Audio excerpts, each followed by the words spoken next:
How's everybody doing today? Got a very special video for y'all. I'm gonna be making a tier list for the NBA 2023-2024 season, and this is basically preseason. I don't think Dame or Harden's gonna get traded before the season starts, so I think the rosters we're looking at are basically the rosters we're gonna have to start the year. So we're gonna just start. I got favorites, which means I think they can win. Very good, they're just not my favorites. The favorites, my best in the West and my best in the East. That's what the favorites are. And then very good. That's just like other people's favorites, just not necessarily mine. And then sleepers are teams that I like, but they're not on the level of these two teams, in my opinion. And then pitiful but decent is, well, who's a good pitiful team? The Chicago Bulls, right there. Like, actually, let's just remove the need to rebuild and put pitiful but decent. Oh, hold up. All right.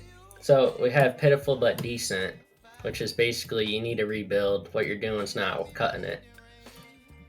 And then 99% chance they suck. It's just how it goes. And I'm just gonna start left and go to right. And then the Bucks, they're my favorites in the East, but there's a lot of concern with them for me because I don't like the fact they have Brook Lopez still. I don't think he's a good fit with the Bucks anymore. And Chris Middleton just hasn't been Chris Middleton, but they're still my favorites because I think Giannis is the best player in the NBA. The Brooklyn Nets are gonna go.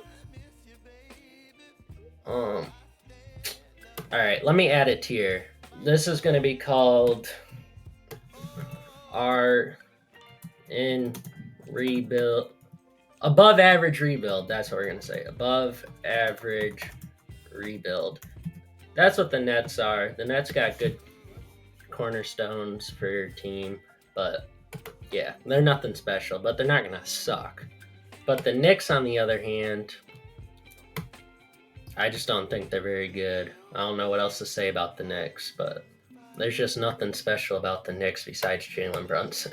But there you go. Pitiful but decent. They want to trade for Embiid, but let's be honest, they're not getting Embiid this year. Maybe at the trade deadline, but not in the offseason. But they fall in the same category. I don't think the Knicks are very good as constructed. That's just my personal opinion. And then Toronto Raptors, again, another team that needs to rebuild. The Knicks, I'm going to put over here since they're not necessarily needing to rebuild, but they're just pitiful in my eyes. But pitiful but decent. So, like, play-in teams. Utah Jazz, 99% chance they suck. Actually, no. They get above average rebuild. They got good pieces right now.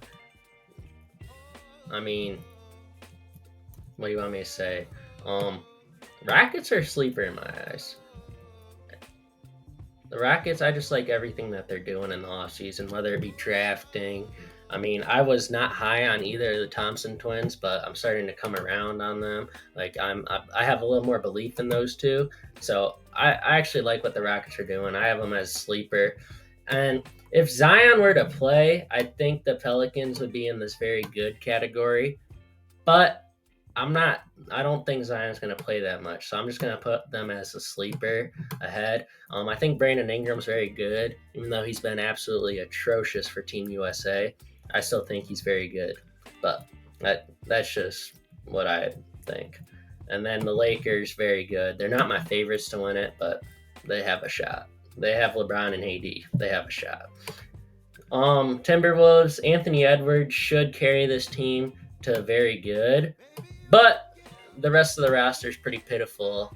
I mean, mostly looking at what they got going on with Cat and Gobert, it's just not going to work out. Not this year, not next year, not 5 years later. It's just not optimal. And I'm not even going to put you as sleepers. I think the Timberwolves should trade for Dame. And speaking of Dame, let's go Portland. 99% chance they suck. They could still have Dame and they would still be atrocious. They never finished top 12 with Dame, so why would they without him? Why would they with him? Just Just Portland, I like what they got with the young guys. If they were to trade Dame, they should try and pick up a young big. That would be really good for them. But that's besides the point. The Nuggets, you're very good. You don't have as good a depth. I know everyone thinks that you're gonna repeat. You don't have Jeff Green, who is their backup center anymore. He's down here with the Rockets now. They don't have Bruce Brown. The only I hate the narrative that the Suns just had no depth because the Nuggets didn't really have that much depth either. The Nuggets really played 8 guys and sometimes 7 guys last year. 2 of those guys off the bench, 3 guys off the bench, and sometimes 2. And the 2 that would always play were Bruce Brown and Jeff Green, and they're not on the roster anymore. So as good as the Nuggets are, Jokic, Murray, they're very good. Aaron Gordon, he's a good role player. KCP, who else? Michael Porter Jr. It's a good starting 5. I would say it's probably the best starting 5 in the NBA, but they don't have anything after that. So that's why I put them in very good and not favorites. The Thunder, above average rebuild. Now I know they had a good year last year, but I don't think Chet's gonna be as advertised. But again, I'm not a Chet Holmgren guy, so I'm not gonna put him very high in my ranking. Like, he's just not a player I look at, especially this upcoming year, because I think there's a lot of work to be done. And his best thing, well, he's gonna be a good defender, but they're still really small, and you got a scrawny big now. Like, you're still gonna struggle. But they're above average rebuild. I could put them in sleepers, but I feel like this team, it's just like, I don't know. It's weird. They could trade. I want to put them in as a sleeper, though. But I think putting them as an above average rebuild is probably more respectable. Because just look at these 3 teams. These 3 teams are good. You know, I'm just going to move this tier ahead, but then above average rebuild is better than pitiful but decent. That's how we're going to do it. And then we're just going to move Utah down here to 99% chance they suck. But I do like what Utah's doing. The Grizzlies. They're sleepers. I think people are sleeping on them because they know Ja's going to be out. The first 25 games, if they play well in the first 25 games, they're going to get moved up to here. I'm just going to leave this, and I'm going to, every week, I'm going to mix this around. That's what I'm going to do. I'm going to do the J Hoopa Power Rankings. And then the Mavericks, I'm going to put them at very good. Yeah, we're going to put them at very good because I think Luka Doncic is a top player in the league. But the defense is the only thing this team's really lacking, but they kind of added everything. I think Luka and Kyrie are going to be a very, very deadly duo offensively, and not a lot of teams are going to be able to guard them, so I'm going to put them at very good. Simple as that. Spurs, do I need to say anything else? I mean, I get the hype about Wemby, but come on. He's not that good to the point where they're going to be above average rebuild. No, stop it. The Phoenix Suns, very good. You would be my favorites, but I'm still not sold on the depth or the defense. But actually, you know what? Suns are my favorites. I think Kevin Durant and Devin Booker, along with Bradley Beal as just a spot-up shooter now, I mean, they're going to be hard to beat.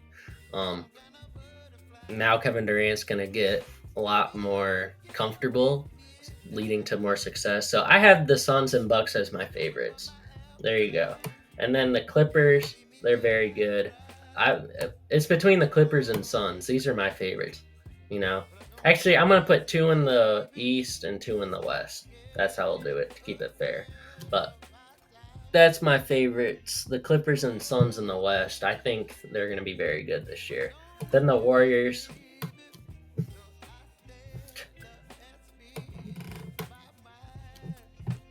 No reason to sleep on the Warriors. as long as Steph Curry's playing for the Warriors, I'm never gonna not have them as contender. 99% chance they suck for Detroit, but I do like what they're doing. They'll probably get moved into here after the first month of the year, but as of right now, they're right there. Then the Kings are a sleeper. Now, I really want to say that the Kings are very good, but last year they didn't have any injury problems, which resulted in them being the top 3 seed in the West. And I just injuries come around even when you don't expect them to.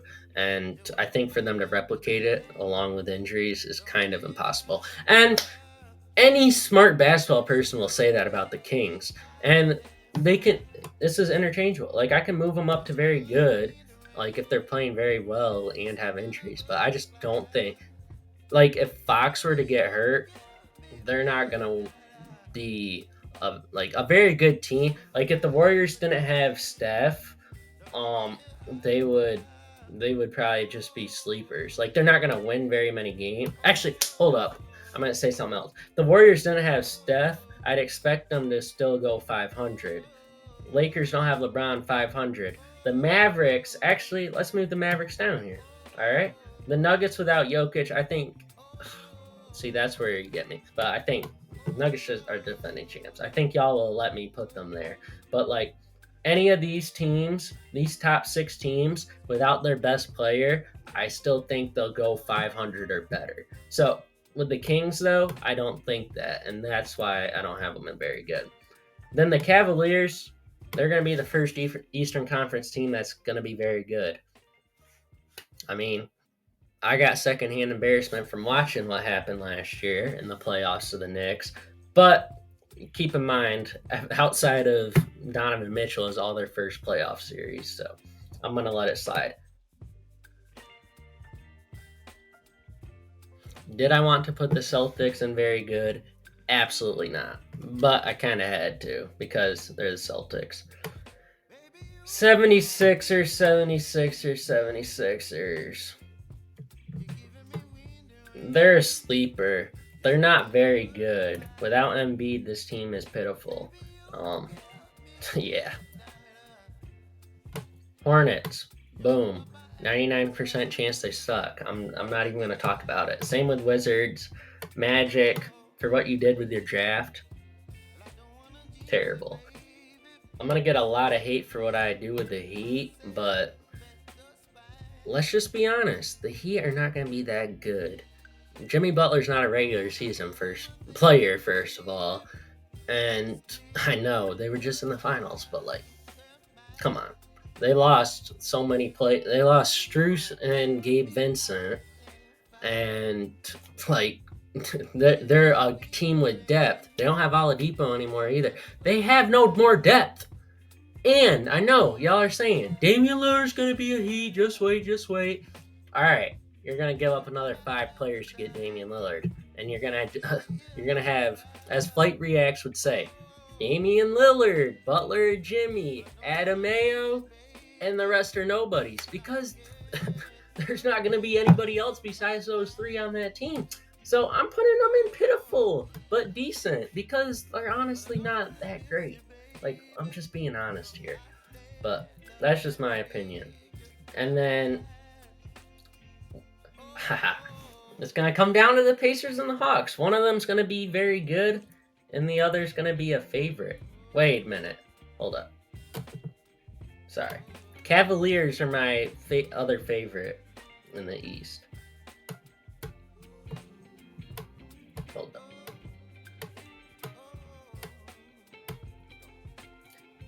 All right, these are like my power rankings, but the Cavaliers are my favorite. No, the Cavaliers are my least favorite out of the favorites. Keep in mind that the Eastern Conference is absolutely pitiful compared to the West this year. Like, there's just nothing else to say about it. But anyways, that's why the Cavs are up here. Do I think the Cavs are on the same tier level of these 3 teams? No. Are the Cavs as good as these 3 teams? No. I would honestly take some of the sleepers in the West over the Cavs, but it's just because the East is weak. But But anyways, getting back to these two teams, I got the Hawks and the Pacers left.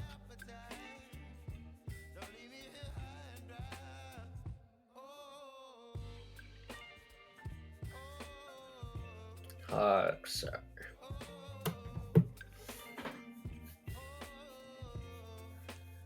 The Hawks are going to be very good. Let's put them in front of the Celtics, actually. The Hawks are going to be very, very good.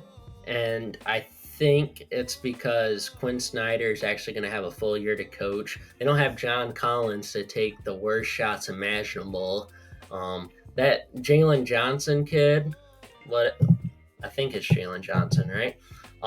Quinn Snyder loves him, and he's going to break out this year.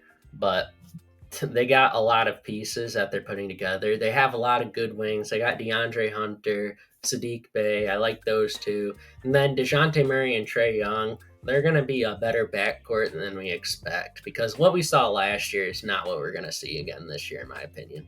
But that's why I have the Hawks as a very good team. Could be wrong, but I think at worst they're sleepers though, so I'm not too far off.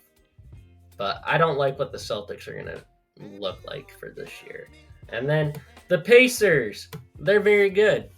Tyrese Halliburton healthy, Obi Toppin, Tyrese Halliburton lob duo. Oh my goodness, that's going to be magnificent. They got who else? Miles Turner, Buddy Hield, Benedict Mathurin, Bruce Brown off the bench or starting. I don't really know what they're going to do with him, but I personally love the Pacers team going into this year. I